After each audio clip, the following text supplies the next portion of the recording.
enfermedades infecciosas. Vamos a empezar hablando de los patrones de inflamación que se dan en este tipo de infecciones. Y también vamos a hablar el día de hoy de las infecciones virales y de las enfermedades que se transmiten por la vía sexual, ¿verdad? Vamos a hablar primero de los tipos de respuesta inflamatoria ante las infecciones. Hay 5 tipos de respuesta, ¿verdad? El primero y más común va a ser la inflamación supurativa, pero también se puede dar inflamación mononuclear y granulomatosa.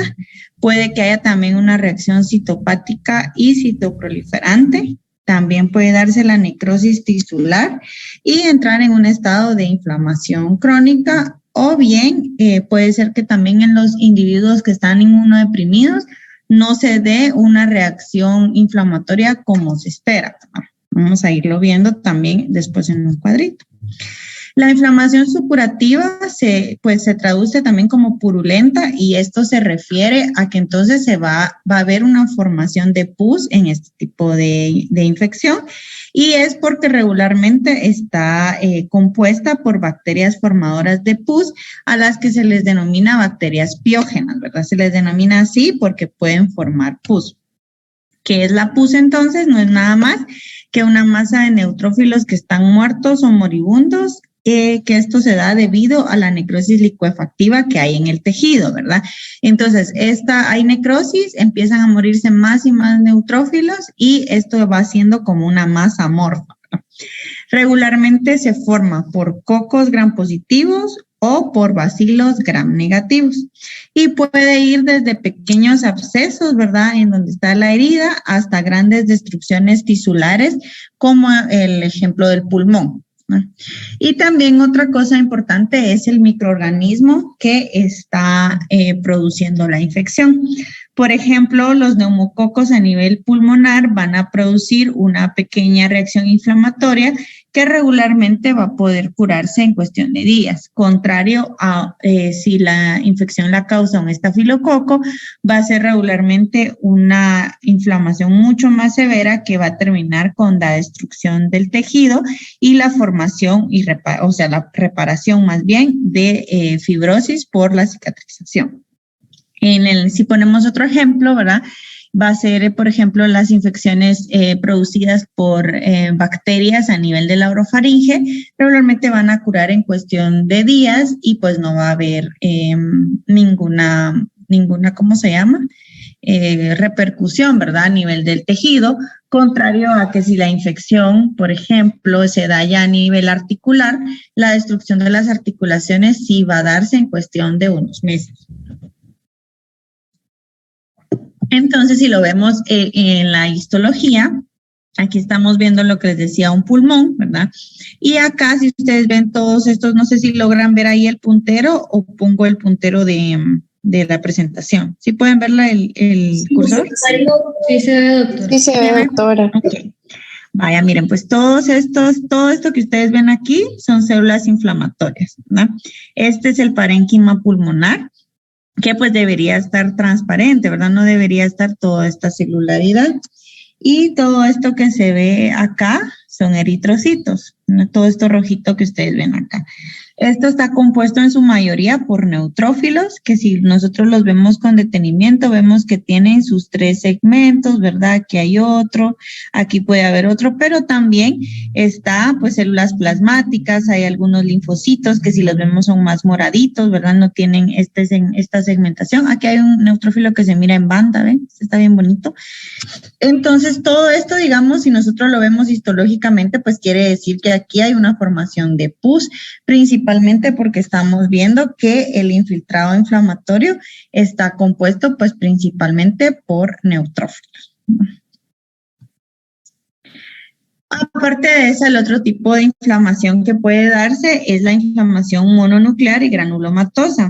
Se va a ver en infecciones crónicas, pero no es exclusiva de las infecciones crónicas, ¿verdad? También se observa en algunas infecciones de tipo agudo, pero regularmente va a verse en las crónicas. De igual forma, depende del tipo de microorganismo que lo esté causando. Y también hay otros microorganismos, por ejemplo, si la infección es por sífilis, la diferencia va a ser que no vamos a ver tanto linfocitos, sino que aquí lo que vamos a ver son células plasmáticas. Y si hablamos de una infección por virus de hepatitis B, lo que vamos a ver son una predominancia de linfocitos. Ahora, digamos que la infección más común que va a producir este tipo de inflamación va a ser una infección por micobacterias, ¿verdad? Y esto lo que vamos a ver, la célula predominante va a ser los macrófagos y también la formación de granulomas, ¿verdad? Que eso ya lo hablamos en el laboratorio y en clases anteriores. Doctora, disculpe. ¿Sí? ¿Está grabando la clase? No. Perdón, ahorita la grabo. Gracias. Recording in progress. Ahí está. No sé si sigo desde ahí o desean que repita algo de lo anterior. Yo creo que donde nos habíamos quedado está bien, doctora. Ok. Muy bien. Vamos a ver. Entonces también puede haber una inflamación de tipo reacción citopática o citoproliferativa. Regularmente va a estar producido por los virus. Van a haber pocas células inflamatorias. Esto es importante, ¿verdad? Porque aquí en realidad no vamos a ver ese infiltrado inflamatorio que vamos a ver en la supurativa, por ejemplo, ¿verdad? Donde hay pus, sino que aquí van a haber pocas células y regularmente lo que vamos a ver es que a nivel de la piel se van a producir vesículas, ¿verdad? O también vamos a ver aquí el aparecimiento de verrugas que regularmente van a estar producidas por otro tipo de virus, como el virus del herpes.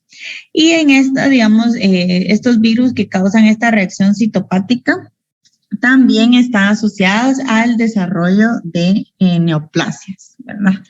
Entonces, esto ya lo vamos a ver más adelante cuando tratemos virus como el del Epstein-Barr, el citomegalovirus. Si lo vemos entonces en una imagen, ¿verdad? Vemos acá que está la piel, ¿verdad? Y esto es la formación de una úlcera. Aquí está la epidermis, pero está separada, ¿verdad? Del resto de la piel porque acá se está formando una úlcera. Entonces, si nosotros vemos más o menos, digamos, lo podemos ver en histología, vamos a ver, si vemos esto, vamos a pensar en que estamos ante una infección de tipo viral, ¿verdad? Y si lo observamos, si lo comparamos con esto que tenemos acá, ¿verdad? Vemos el infiltrado inflamatorio que es abundante, contrario a un granuloma, por ejemplo, que aquí vamos a ver otro tipo de células, y diferente a esto, que si lo observan, el infiltrado inflamatorio es muy leve, ¿verdad? Todo esto que vemos acá es piel, pero no está llena de ese infiltrado inflamatorio. Entonces acá, más la vesícula, ¿verdad? Vamos a pensar nosotros en que estamos ante una infección de tipo viral. El otro tipo de inflamación es la necrosis tisular. Aquí esta va a estar dada casi que exclusivamente por el Clostridium, ya sea de cualquier tipo, ¿verdad? Y esto se da porque se secretan potentes toxinas que van a causar necrosis, ¿verdad?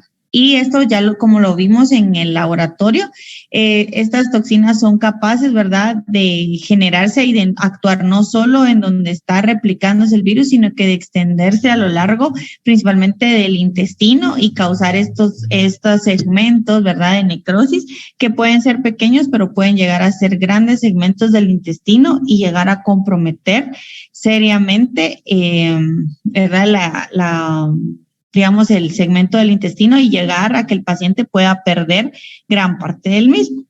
Hay otros microorganismos que también son capaces de producir, digamos, esta necrosis, como la entamoeba histolítica, que al momento de que lo ven en la colonoscopía, ahora son pacientes que están con síntomas de diarrea, pérdidas de peso muchas veces, a veces hasta sangrado, y al momento de hacer la colonoscopía lo que se observa son úlceras a nivel del colon y que también la entamoeba puede producir abscesos hepáticos. pero es muy común que lo que encuentren sea estas pequeñas úlceras, ¿verdad? A nivel de la mucosa del colon, que va a hacer pensar el microorganismo como tal, no se puede ver macroscópicamente, pero al encontrar estas úlceras sí es altamente sospechoso de que se esté ante una infección por entamoeba. Hay algunos otros virus, como el virus de la hepatitis B, que también puede producir necrosis al momento de que, digamos, infecta el hígado, pero puede diseminarse la infección hasta el cerebro y producir la necrosis de un lóbulo completo del cerebro, lo cual pues llevaría al paciente a un desenlace fatal e incluso a la muerte, ¿verdad? Y el otro tipo de inflamación que vamos a encontrar es la inflamación crónica y ya la cicatrización. Puede que se dé la curación completa o que se dé la curación por medio de la cicatrización. Digamos que el ejemplo más importante podría ser el hígado, ¿verdad? Que al momento de que se cura, puede que empiece a generar unos nódulos, se llaman de reparación. Y estos nódulos lo que hacen es que al final es tejido fibrótico, ¿verdad? Entonces son nódulos grandes de fibrosis. El hígado ya se ve entonces no lisito, sino que empieza a verse, ¿verdad? Ya como con estos nódulos grandes, hasta que llega a ser un hígado, pues que obviamente no es funcional, es un hígado cirrótico. Y esto no puede pasar únicamente porque es común que lo digamos en personas que consumen alcohol frecuentemente, sino que un paciente que ha tenido o que ha estado contagiado en la infancia o en la vida adulta por un virus de hepatitis A, B o C, puede que en un momento de su vida estos nódulos de reparación, digamos, crezcan, ya se hagan mucho más grandes o se hagan más, y el hígado puede dejar de funcionar, al igual que un hígado que de un paciente que bebió, ¿verdad? También a nivel de la vejiga urinaria pueden formarse quistes por el esquistosoma, ¿verdad? Que lo hablamos ayer, que el esquistosoma pues puede penetrar la piel sin necesidad de tener una herida, sino que ellos degradan los queratinocitos con sus propias enzimas y puede, si la infección se disemina a todo el cuerpo, crear o depositar más bien estos quistes en la vejiga urinaria y de esta forma generar una inflamación crónica.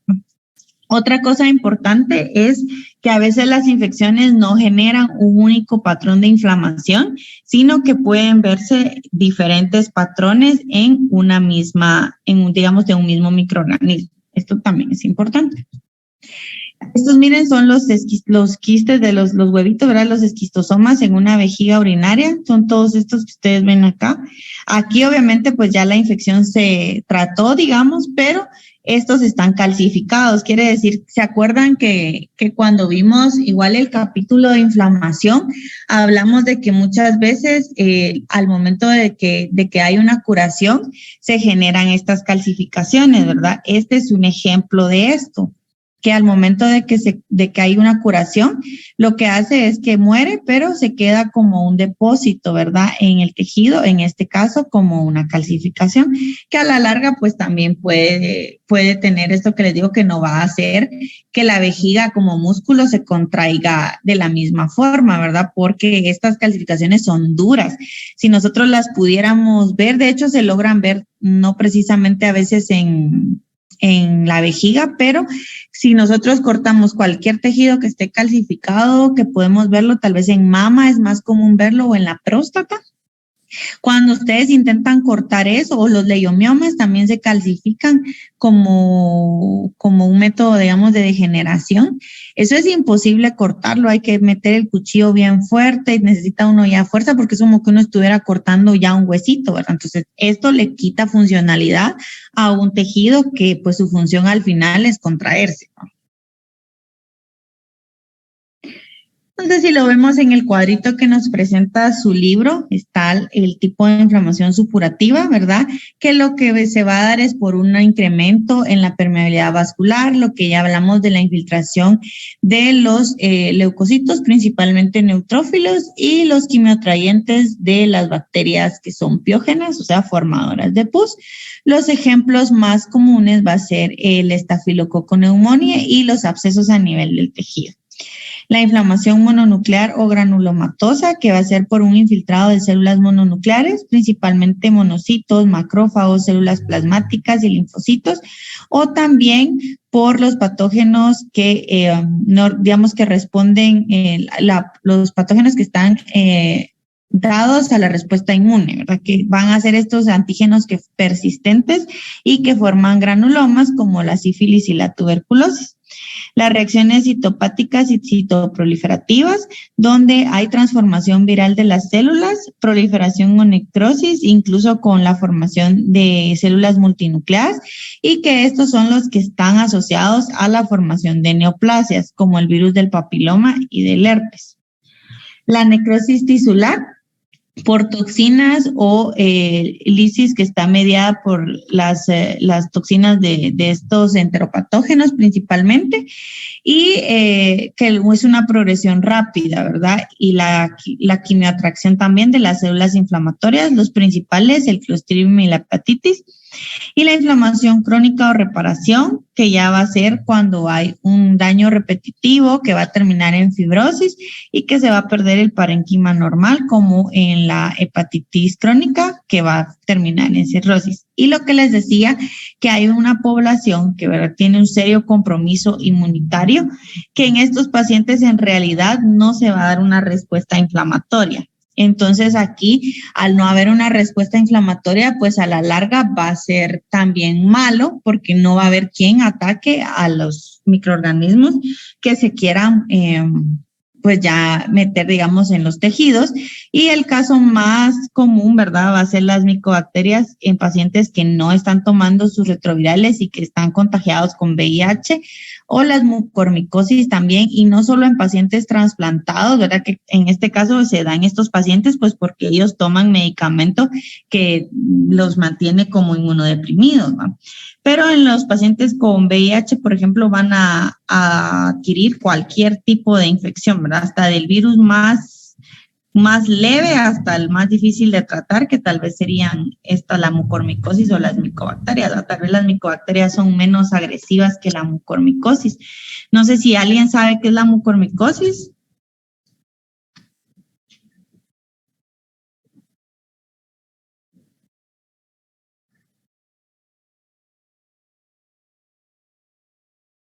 ¿No?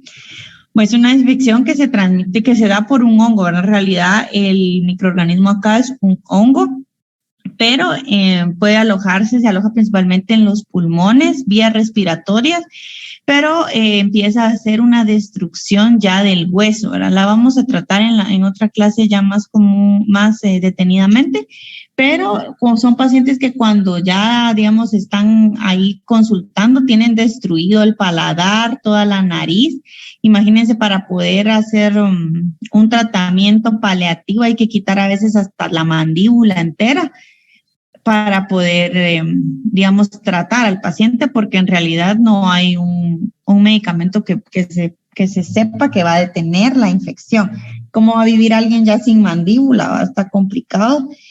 Y regularmente se va a ver en estos pacientes, ¿verdad?, que son VIH, que no están tratados. Entonces, ¿qué técnicas se van a utilizar para el diagnóstico? La técnica va a depender del microorganismo. En histología se puede hacer algún diagnóstico, sí, principalmente de virus como el citomegalovirus, de hongos como la cándida y la mucormicosis. Estos son fáciles de ver, las hifas, ¿verdad?, y también las esporas, pero hay otros que son mucho más difíciles, y para esto ya hay que utilizar otro tipo de técnicas, como técnicas serológicas, titulación de anticuerpos también, a través de la IgM y la IgG, ¿verdad? Y hay otras técnicas como la PCR, que ya ustedes vieron cómo se realiza, y que esta pues puede hacernos diagnósticos de gonorrea, clamidia, tuberculosis y encefalitis herpética. Para tuberculosis pues ya es casi que el gol estándar hacer la PCR para el diagnóstico.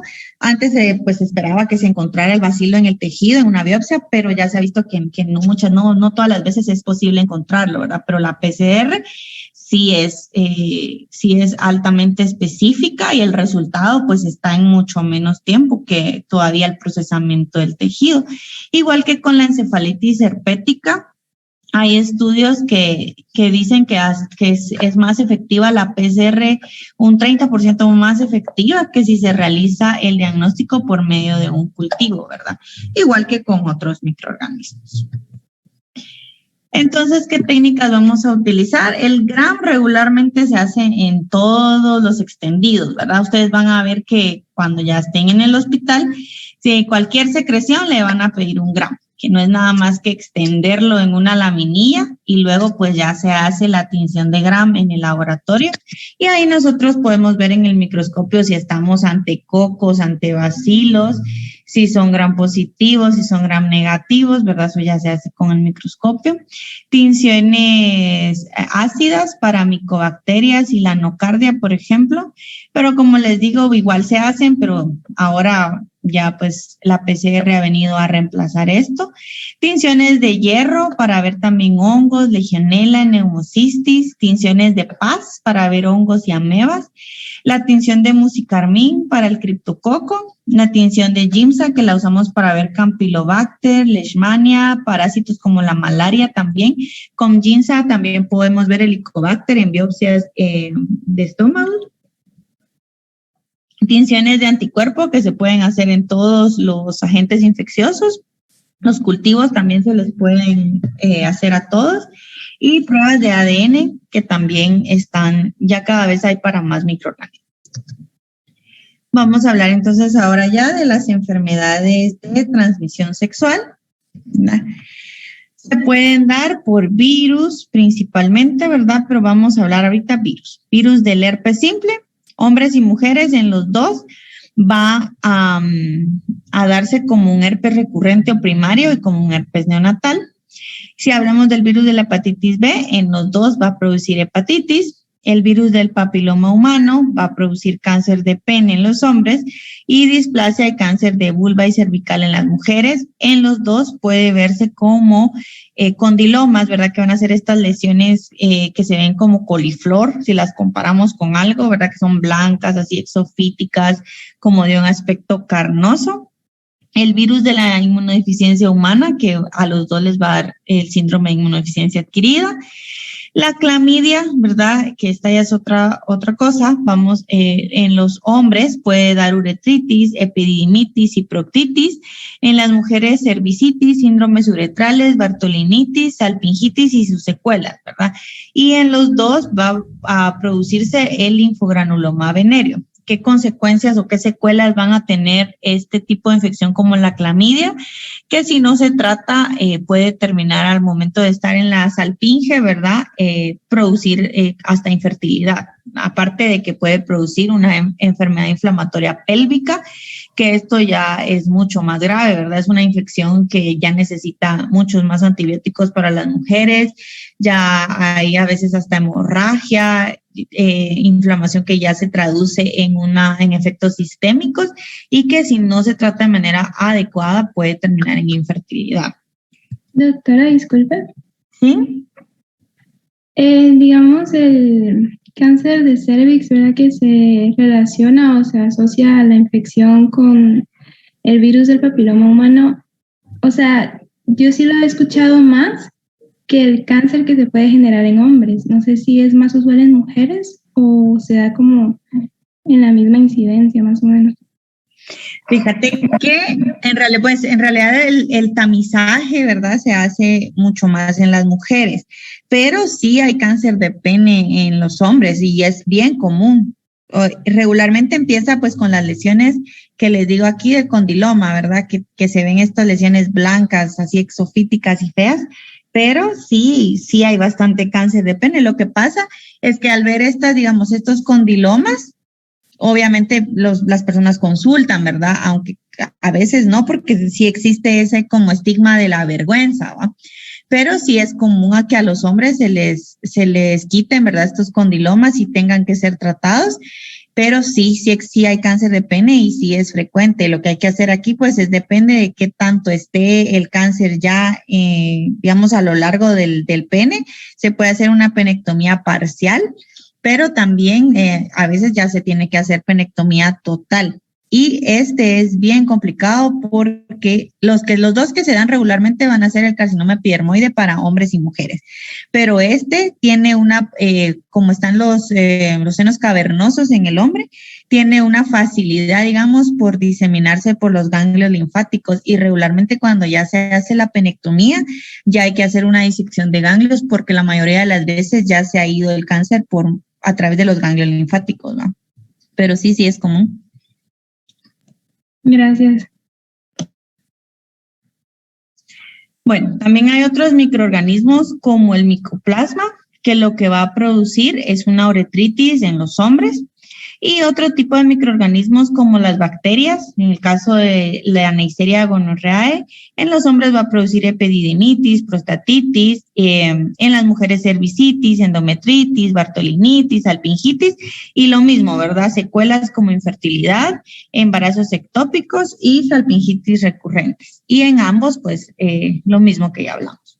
El treponema pálido, que en los dos va a producir sífilis, la Haemophilus ducreyi, que en los dos va a producir el chancroide, la Klebsiella granulomatis, que en los dos va a producir granulomas inguinales, y también pueden, digamos, infectarse con protozoos, como las tricomonas vaginales, que en los hombres va a causar uretritis y balanitis, y en las mujeres vaginitis, ¿no? Antes se creía que las infecciones de transmisión sexual eran más comunes en personas promiscuas, en personas homosexuales, ¿verdad? De hecho, por mucho tiempo, y aún esto es algo que está vigente, al momento de que ustedes que alguien va a donar sangre, se pregunta, ¿verdad? Tanto por las parejas sexuales como por la preferencia sexual. Y esto es bien contradictorio porque, pónganse, si una pareja de alguien que es heterosexual, ¿no?, viene y dice que solo tiene que una pareja, lo dejan donar, ¿verdad? Si tienen más de una pareja, no se deja donar. Pero si viene alguien que es homosexual y dice que tiene una sola pareja, también que solamente pues está con alguien, a esta persona no la dejan donar. Hay un apartado ahí donde dice que a los homosexuales no hay que dejarlos donar. Y al final pues se ha ido viendo, ya hicieron un estudio en Estados Unidos de que en realidad la preferencia sexual no tiene que ver ni con que vaya a tener más infecciones de transmisión sexual, ni que vaya a tener más posibilidad de contagiar o de tener VIH, ¿va? Esto es algo que se creía antes y que también se creía para las enfermedades de transmisión sexual, ¿verdad? Que eran más comunes en este tipo de personas, pero en realidad no es así, ¿verdad? En realidad tiene que ver más la promiscuidad, sí, el número de parejas sexuales que se tengan, sí, y el uso o no de protección, ¿no? ¿Okay? Las enfermedades de transmisión sexual comparten algunas características, como que todas pueden asentarse en la uretra, la vagina, en el cuello uterino, la faringe y diseminarse desde estos lugares. Otra cosa importante es que tiene sí haber un contacto directo, ¿verdad? No es que yo pueda tocar una mesa y me contagie, no es así. La infección con un organismo asociado con una ETS constituye un factor de riesgo para contraer otra enfermedad de transmisión sexual. ¿Por qué? Porque si hay alguien que tiene gonorrea, que tiene tricomonas, es muy probable, ¿verdad?, que esté con un montón de parejas y que entre todo eso, pues además contraiga otro tipo de infección, ¿no? Y otra característica es que los microorganismos causantes de las ETS se pueden transmitir de la madre al feto o al recién nacido y causar graves lesiones a esto, para que esto ya lo hablamos también un poco en el laboratorio. ¿Alguna duda hasta aquí de las enfermedades de transmisión sexual? Porque vamos a pasar ya a las infecciones víricas.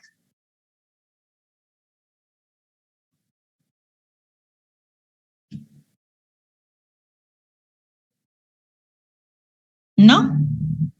Yo creo que continuamos, doctora. Ok, muy bien.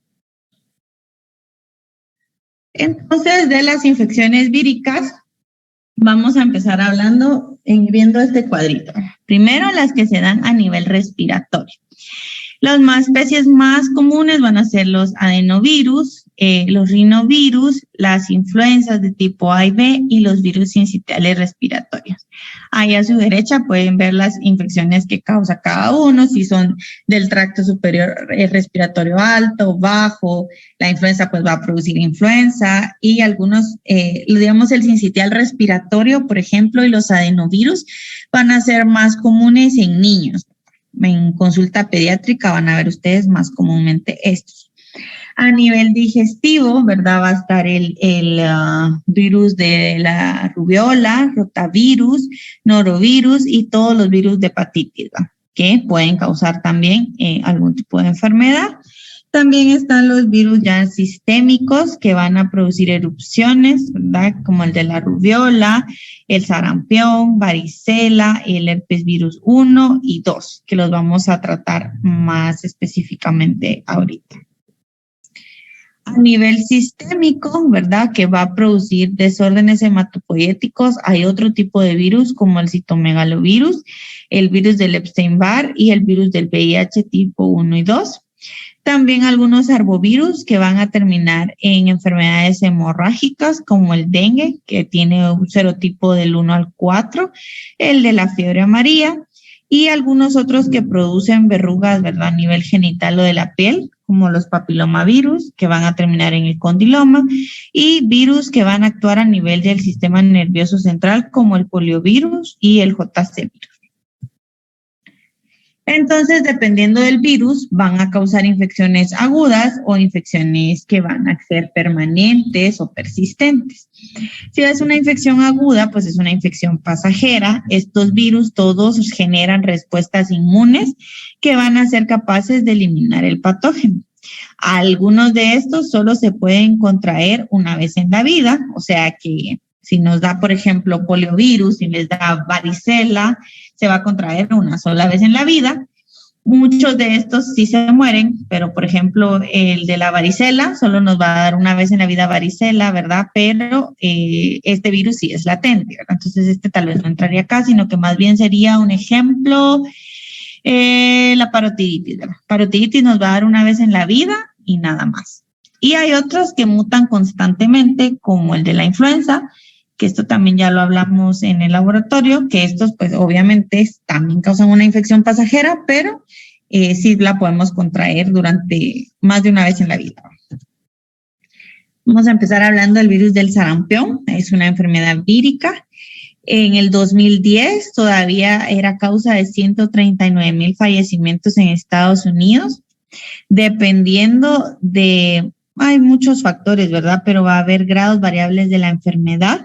Pero se ha visto que obviamente en países que están en vías de desarrollo, las consecuencias de la enfermedad van a ser mucho peores que en pacientes de países desarrollados. Esto debido a que el sistema inmune, principalmente de los niños, porque es una enfermedad que regularmente es de niños, pues es menor, y en niños que están desnutridos es todavía más severa la infección, ¿verdad?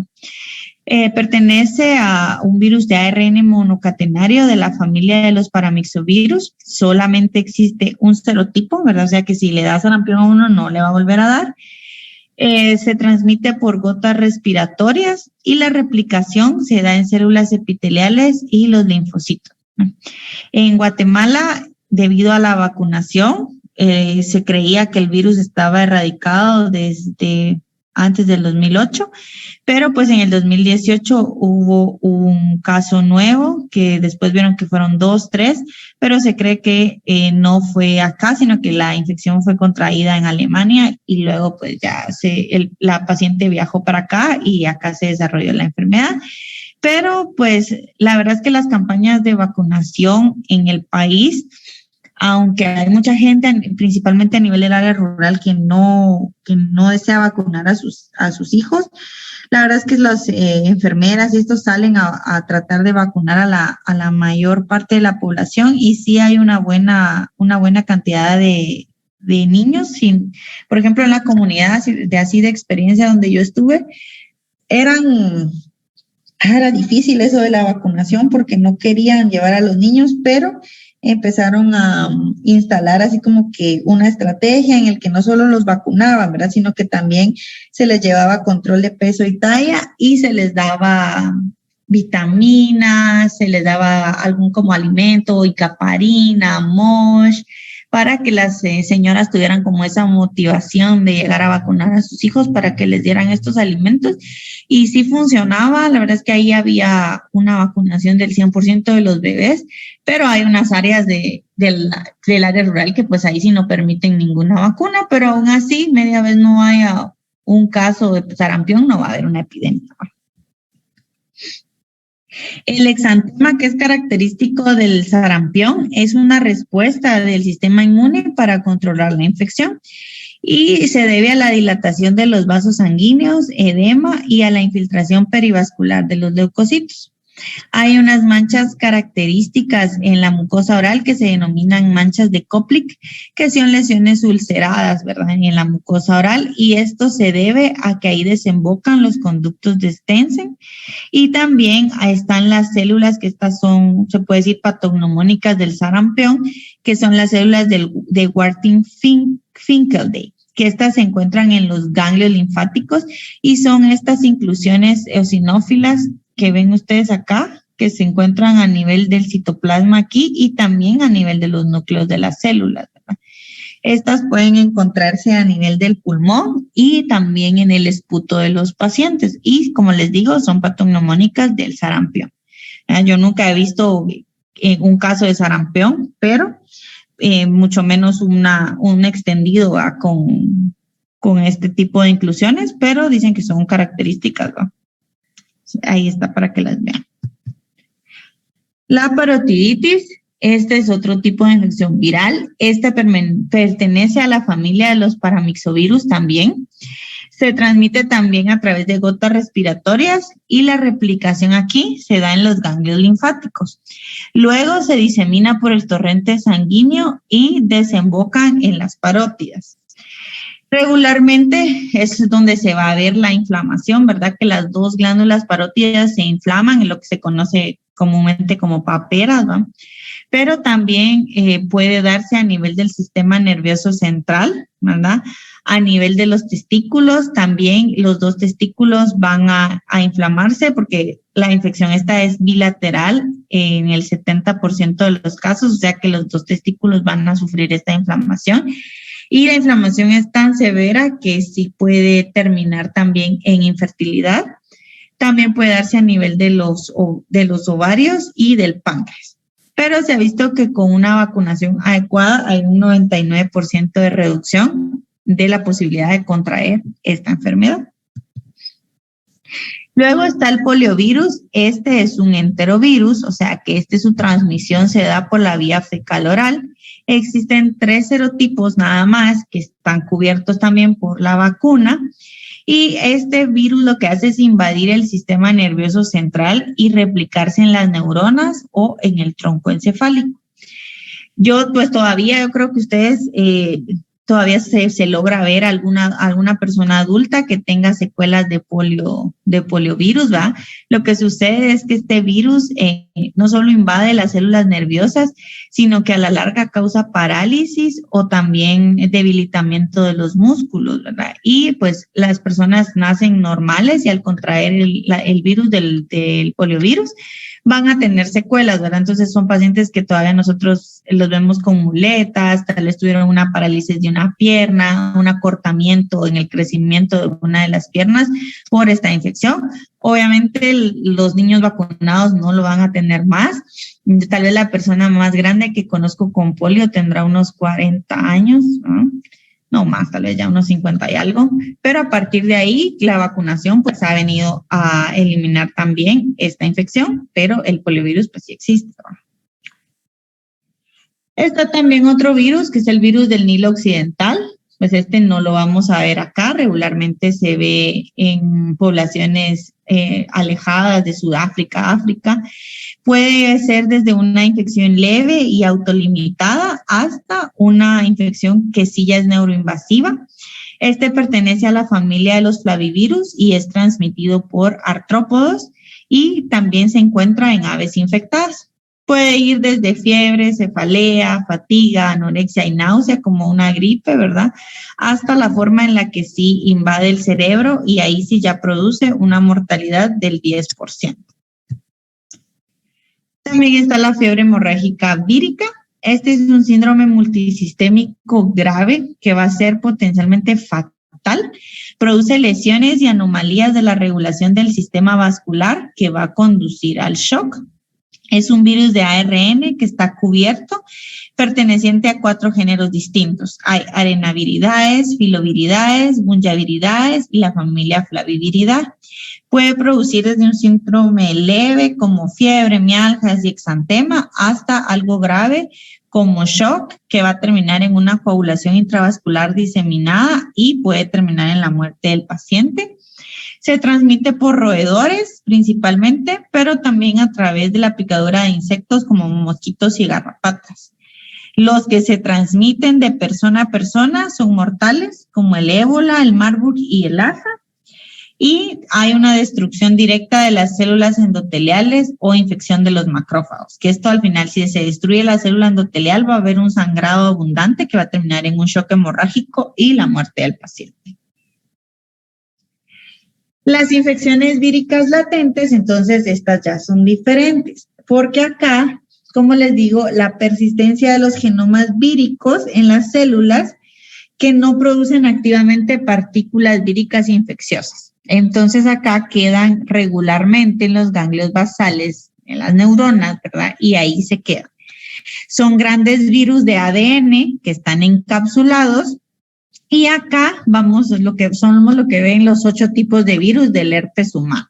Vamos a hablar principalmente del 1 y el 2, pero hay otros importantes como el citomegalovirus, ¿verdad? También el tipo 8, que al final lo conocemos como HHV8, que también produce algún tipo de, lo vemos asociado a algún tipo de linfoma, y el tipo 7, que no se ha asociado a ninguna enfermedad aún. Vamos a hablar del herpes simple, entonces, que es el 1 y el 2. Estos son muy parecidos porque ambos se replican en la piel y las mucosas y generan lesiones vesiculosas en la epidermis. El de tipo 1, además de generar las úlceras comunes que conocemos como fuego, puede llegar a causar ceguera corneal y encefalitis esporádica fatal, principalmente en pacientes inmunodeprimidos. En la histología vamos a encontrar inclusiones intranucleares, que son las inclusiones que se llaman Cowdry tipo A, y lo que vamos a ver generalmente son ampollas febriles y úlceras frías, ¿verdad? Que es lo que más comúnmente vemos. Estas no precisamente tienen o respetan los dermatomas, pueden aparecer en cualquier parte. La gingivoestomatitis, que va a ser más común en los niños, ¿verdad? Que se va a extender por toda la tráquea. El herpes genital también, que regularmente es por el tipo 2. Y lo que les digo ahora, lesiones corneales, epiteliales y estromales. También está el virus de la varicela zoster, ¿verdad? Que también pertenece a este tipo de virus. Y se da la infección inicial como varicela en los niños principalmente, pero la reactivación del mismo da lugar ya no a varicela, sino a herpes zóster, ¿no? Entonces, va a ser leve en niños, pero si no le da uno de niño, cuando le da de adulto es una cosa que es grave, ¿verdad? ¿Por qué? Porque las lesiones van a ser mucho más grandes, es muy doloroso y es tan doloroso como tener el herpes. Se transmite por aerosoles respiratorios. Este virus, digamos, de la varicela, pues no respeta los dermatomas, pero si se da ya en la edad adulta o se reactiva ya como herpes zóster, aquí sí se ve que va a aparecer en los dermatomas. O sea que ustedes la van a ver, eso es bien importante a la hora de que se hace el diagnóstico, ¿va? Porque ustedes ven que inicia un dermatoma, inician ahí las lesiones, pero media vez está al final del dermatoma, ahí se terminan las lesiones. y no va a ser bilateral, regularmente va a agarrar solamente un lado del dermatoma y son muy dolorosas, son lesiones que son muy, muy dolorosas y la gente regularmente les da también a personas inmunodeprimidas y personas mayores. Entonces imagínense un ancianito que tenga este dolor y estas lesiones, es bien feo. Regularmente van a aparecer del contagio al inicio de las lesiones, son 2 semanas, y se van a ver las de la varicela como en gota de rocío, se llama ahora como que las gotitas que se ven en las hojitas, así cuando hay como ese rocío de la mañana. Y en los adultos ya se ven esas vesículas llenas de líquido, allá cuando es herpes zóster. Aquí sí lo vemos en estas imágenes, ¿verdad? Inclusiones que las que vimos que se llamaban de Cowdry tipo A, ¿verdad? Es la inclusión esta, ¿ve? Que se ve como rosadita, que desplaza todo el citoplasma de la célula, ¿verdad? Estas tal vez se ven menos bonitas que esta, pero este es como el claro ejemplo, ¿verdad? Que está desplazando y es una inclusión dentro de esta célula. Y esta es una lesión por varicela, ¿verdad? Que igual aquí está el epitelio, miren, de la piel, y se hacen estas vesículas, ¿no? Las vesículas de la varicela, pues no deberían de generar cicatrices porque este líquido que tienen acá adentro, que ustedes ven acá, es un líquido cetrino que no está infectado con nada. Sin embargo, pues regularmente cuando son exprimidas o de forma traumática, digamos, explotadas de forma traumática, puede que dé lugar a la infección por otros microorganismos, ¿verdad? Como estafilococo o algo más, y sí se pueden complicar o coinfectar con otro microorganismo. Existe también otro virus que es importante, que es el citomegalovirus. Este es un virus del herpes del grupo B. Regularmente va a ser asintomático y muy parecido a la mononucleosis. Lo que vamos a ver son células con aumento de tamaño, como en ojo de búho. Si ustedes se imaginan aquí, ¿verdad? Regularmente, si ustedes ven, es como el ojito de un búho y regularmente van a encontrarse como 2 juntas, ¿verdad? Por eso es que se ven como estos ojitos de búho. Puede darse por transmisión placentaria. Cuando se da por transmisión placentaria tiene consecuencias mucho más graves que en las otras formas de transmisión, porque el bebé pues se está formando y puede que termine en microcefalia, en bebés con anormalidades cognitivas severas, con retrasos psicomotores severos, ¿verdad? Cerebros que no se desarrollan bien y también sordera en el bebé.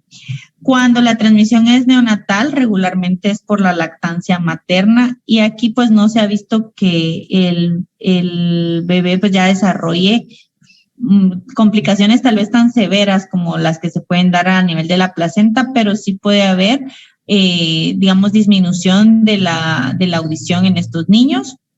A nivel de la saliva, en contagios, pues obviamente cercanos como besos, vía genital, pues con relaciones sexuales y yatrógena a través de las transfusiones sanguíneas, ¿verdad?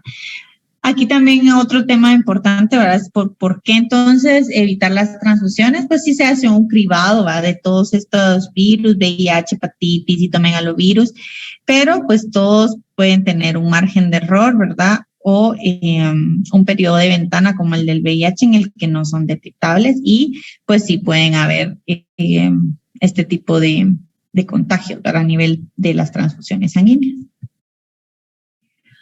Hay otro tipo de infecciones víricas que van a ser transformantes. ¿Por qué? Porque se les llama transformantes porque al momento de infectar la célula van a generar, digamos, otro tipo de problemas a largo plazo, como el virus del Epstein-Barr, que es el que vamos a tratar, el virus del papiloma humano, que ya lo vimos un poco, pero que cuando veamos ya patología por sistemas lo vamos a ver detenidamente, el virus de la hepatitis B, que como ya les dije, pues a la larga puede producir cirrosis y la muerte del paciente al final, y el HTLV1, que también está asociado a ciertos linfomas. Vamos a hablar únicamente del virus del Epstein-Barr y este puede producir 2 cosas. Primero, la mononucleosis infecciosa, pero se ha visto que está asociado también a linfomas y al carcinoma nasofaríngeo. Ahorita solo vamos a tratar obviamente la parte infecciosa, pero es uno de los virus más importantes y ahora ya se sabe que está asociado casi que al 80% de los linfomas de tipo B.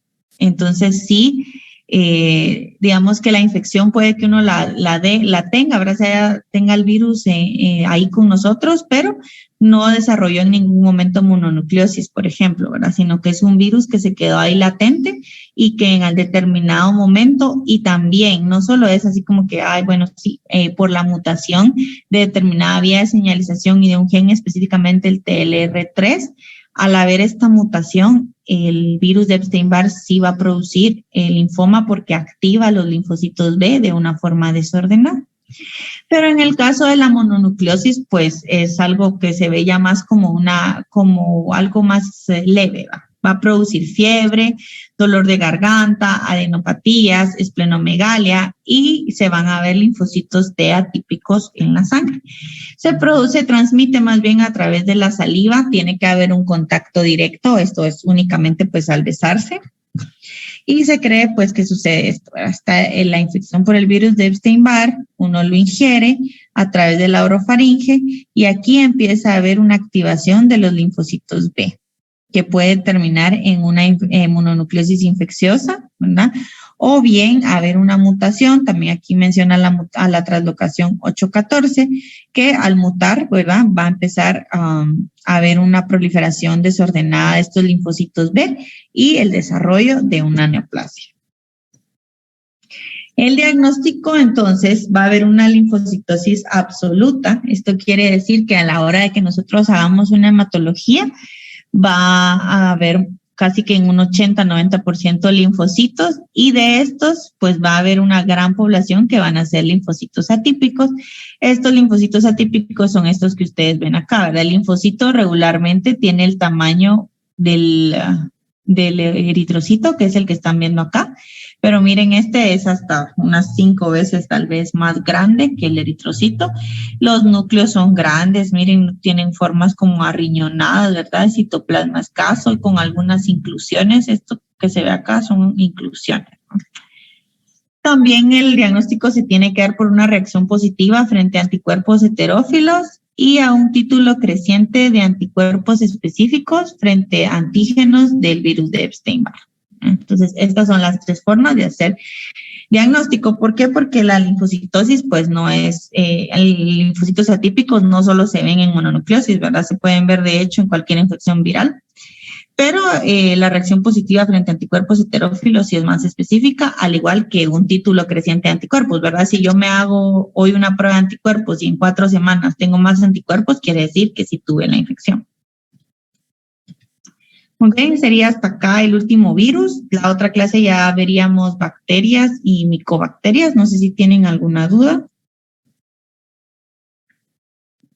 A mí sí me quedó duda desde el principio de las enfermedades infecciosas, pero no la quería interrumpir porque es más como curiosidad sobre la mucormicosis, que cómo llega uno a infectarse con ese tipo de hongos. Bueno, mira, se ha hablado, no sé si han escuchado ustedes de que ahora también se cree de que se ha visto asociada al virus del COVID. Eso es algo que están investigando ahorita, ¿va? Pero regularmente va a estar en pan, en frutas, en tierra, digamos, con abono, y ahí van a estar los hongos creciendo, ¿verdad? Como en esta composta.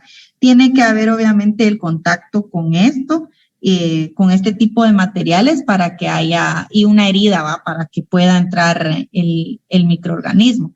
Es más común que se infecten obviamente los inmunodeprimidos porque pues ellos respiran afuera y cualquier cosa se les contagia, ¿va? Ya, y digamos el periodo de incubación, ¿cómo de cuánto será? ¿O el hongo empieza a atacar así como inmediatamente? No, mira, pues empieza con una infección de las vías respiratorias, ¿no? Pero sí se da, la mucormicosis de hecho es rápida, se da de 2 a 3 meses que ya empieza a haber una úlcera. Empieza como una úlcera, digamos, en el paladar y en cuestión de 2 a 3 meses ha destruido el hueso. Sí, es rápido, pero no en cuestión de días, sino de meses.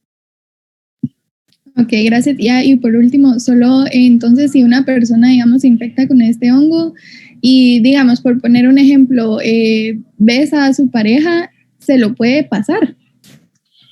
Si hubiera, digamos, una herida, aunque la mucosa oral casi que todo se pega, pero sí se puede transmitir. Más que todo porque la mucosa oral se encuentra fría, húmeda siempre y puede que uno tenga una heridita así que tal vez ni la sienta, pero sí está ahí. Las mucosas se transmite casi que todo ustedes. Ok, gracias, doctora.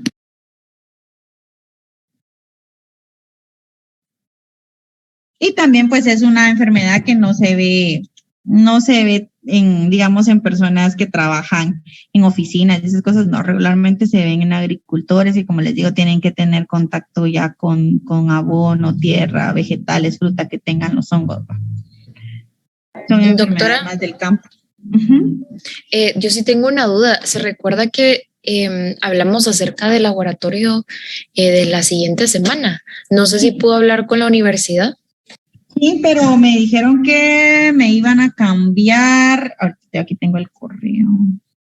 Dice que dejaron patología para la semana del 9 al 13 de mayo. Entonces tenemos que reunirnos con el doctor Valdés y alguien que se llama Belari, que no sé quién es, la otra semana para poder ya ver el formato de cómo se va a realizar el laboratorio.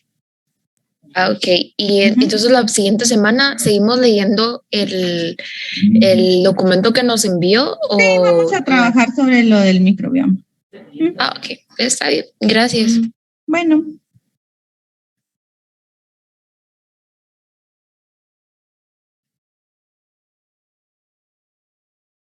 Ok. ¿Alguien más tiene alguna duda?